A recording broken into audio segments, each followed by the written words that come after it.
Real effective exchange rate ایک ایسی چھوٹی سی ویلیو جو فوراً یہ امپلائی کرتی ہے کہ کسی بھی ملک کی ٹریڈ کمپیٹیٹیونیس کہاں کھڑی ہے. وہ کیسے؟ سمپل. اگر ریئر ویلیو 100 سے کم ہے تو اس ملک کی ایکسپورٹس ریلیٹیولی سستی ہوں گی اور اس کی ٹریڈ کمپیٹیٹیونیس زیادہ ہوگی. پر اگر اس کی ریئر ویلیو 100 سے زیادہ ہے تو اس کی ایکسپورٹس مہنگی اور ٹریڈ کمپیٹیٹیونیس کم ہوگی. So what is rear?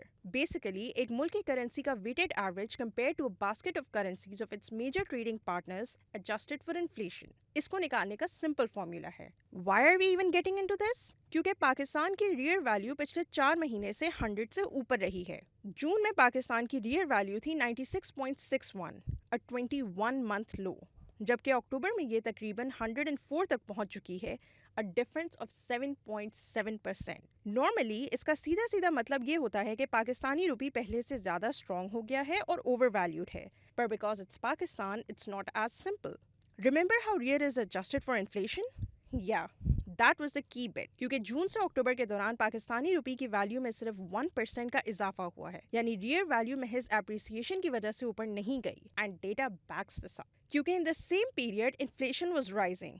It was also higher compared to Pakistan's major trading partners. Us sub math کا چھوٹا سا کنکلوژن, پاکستان کی ریئر ویلیو روپی میں بہتری کی وجہ سے نہیں, انفلیشن کے بڑھنے کی وجہ سے اوپر گئی ہے. لیکن وجہ جو بھی ہو, مطلب پھر بھی ایک ہی ہے. پاکستان کی ایکسپورٹس مہنگی اور امپورٹس سستی ہو گئی ہیں, جس کی وجہ سے اس کا ٹریڈ امبیلنس اور بڑھے گا.